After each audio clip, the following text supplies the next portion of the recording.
For months, Venezuelan President Nicolas Maduro and opposition leader Juan Guaido have been locked in a power struggle. But 2 weeks after a failed coup attempt, what happens now? Hello, I'm Anand Naidu, and this is The Heat.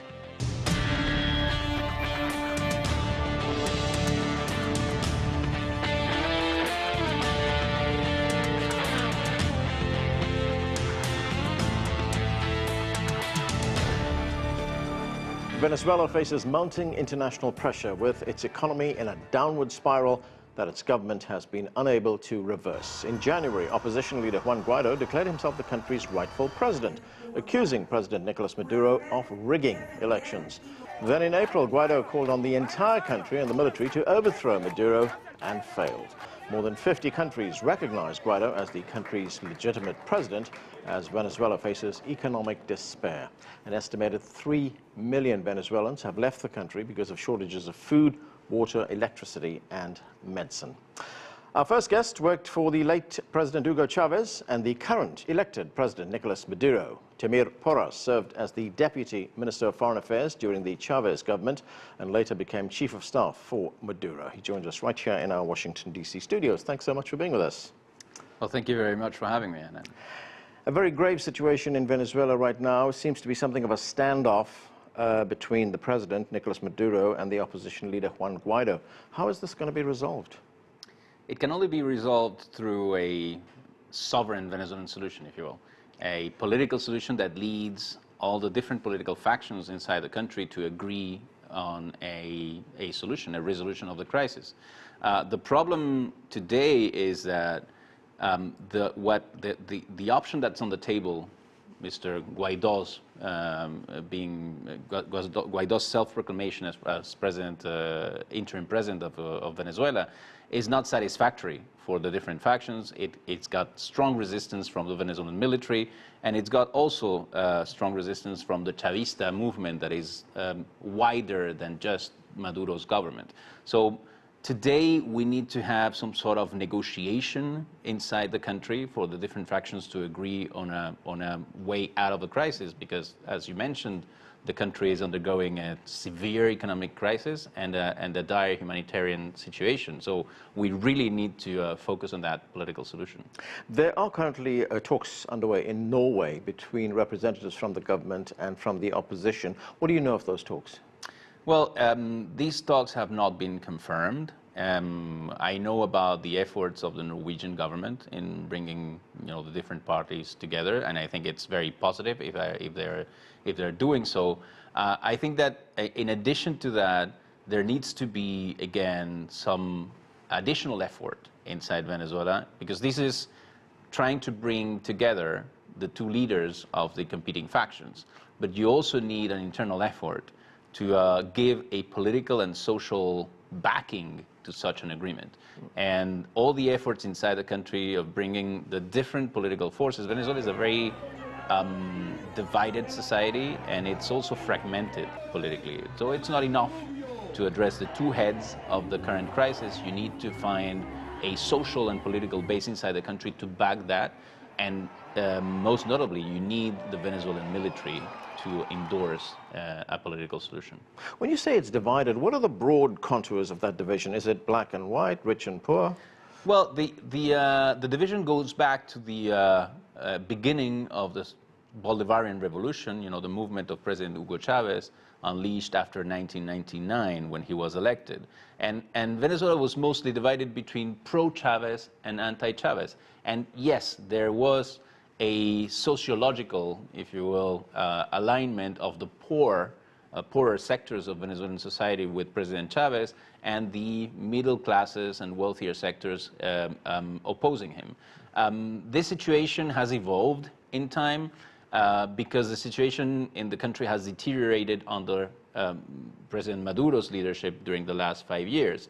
And again, the economic situation of most Venezuelans has deteriorated. So today, there remains this reflex of polarization inherited from the Chavez era, but most of the Venezuelans today, what they're interested in is in, one, having their problems solved, the access to basic services, jobs, etc. And second, recovering the normal functioning of their democracy. Venezuela is a country that is used to, that is accustomed to functioning as a democracy.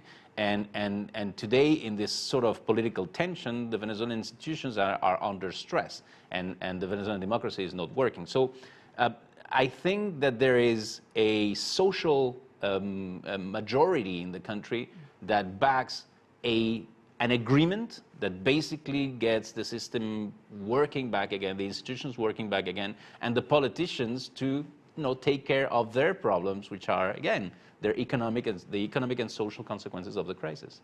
Here we have a country with the biggest known reserves of oil in the world. Venezuela has more oil than Saudi Arabia. It should not be in the situation at all, by any means.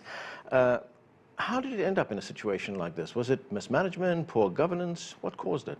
Well, remember that that wealth is potential wealth. Right. I mean, these are reserves that are on the ground. So you need a lot of investment, and you need stability for that wealth, to become real, to monetize, if you will, that potential wealth. So that's exactly the root of the problem. There is, on the one hand,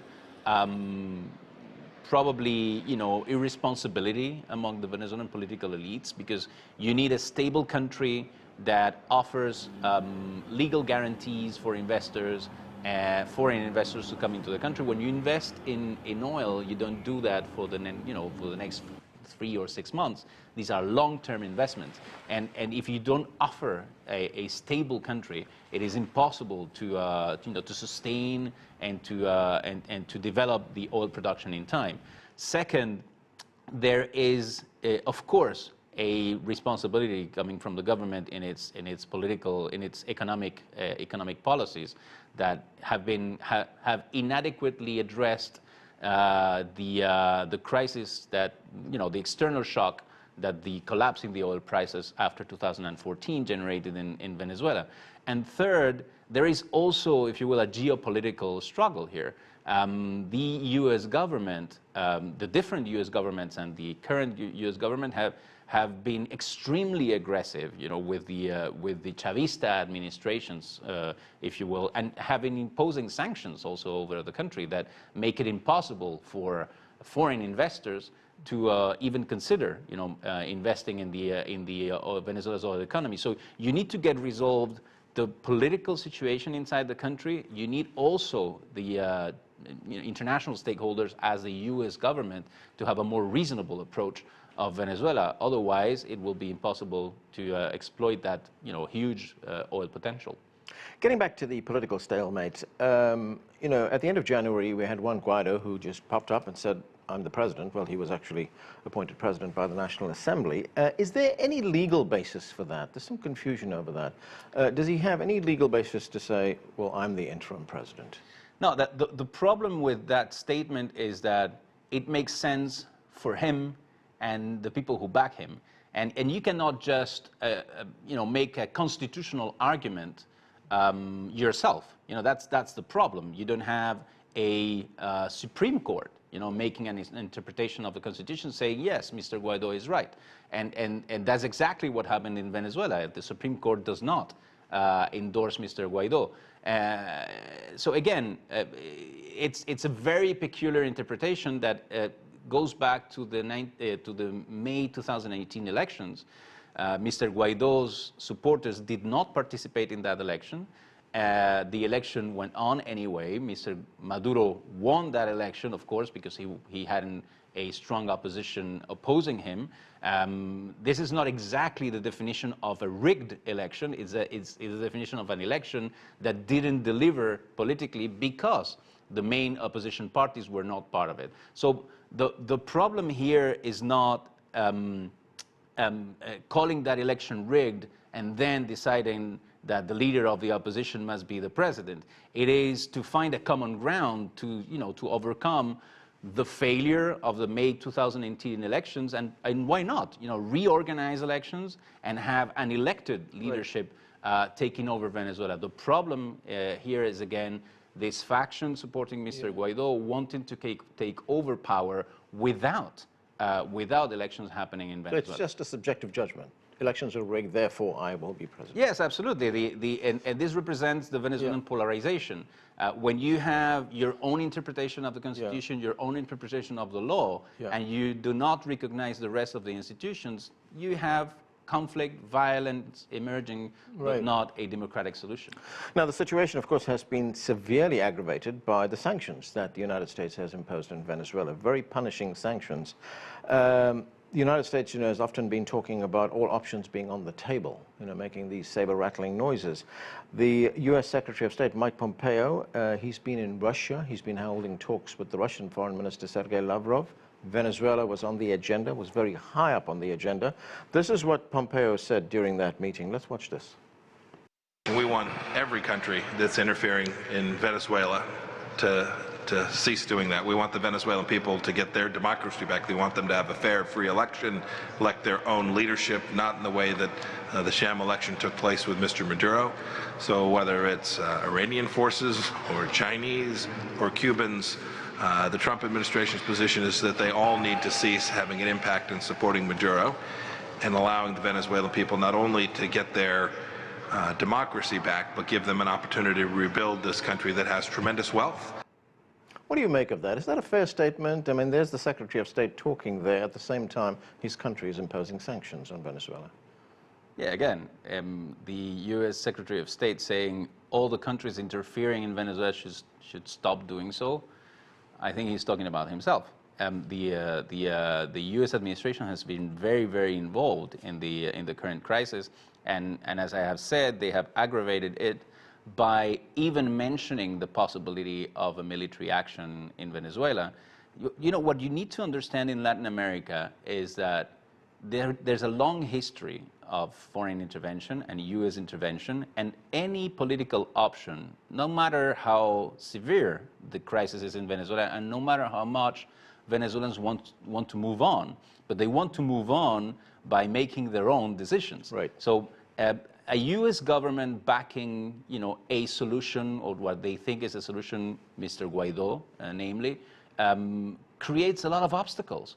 There is, a national sentiment, patriotism in Venezuela. The military in Venezuela are against a foreign government giving orders, to the Venezuelan people and tell them how to behave. Again, I think that a constructive international assistance to Venezuela would be to facilitate those talks, to facilitate those negotiations, to state that there will be no sustainable and stable solution in Venezuela if there is no internal agreement and if we do not recover the functioning of our democracy. But that functioning of democracy must be recovered by the Venezuelans themselves and not by the imposition of a foreign government, and especially the United States government. You mentioned the military in Venezuela. How big a role is the military playing in Venezuela? I mean, there's been speculation that the military is really, they're the power brokers in the country. Well, as in any country, the military institution is there to preserve the national sovereignty of the country. So you cannot have the Venezuelan military playing a constructive role under the threat of a military intervention. That is something that I think should be understood. There is a second element, which is historic. Venezuela led, if you will, the struggle for independence in South America. And it was the Venezuelan army under Bolivar, Simón Bolivar in the 19th century, that led the struggle all over the continent. So there is this sense of pride of the Venezuelan military that they're connected to this heroic Latin American history. And again, that makes the backbone of the Venezuelan state. So again, incentivizing the Venezuelan military, which by the way have had a very institutional behavior in time, unlike other Latin American countries, there hasn't been any successful military coup in Venezuela since 1958.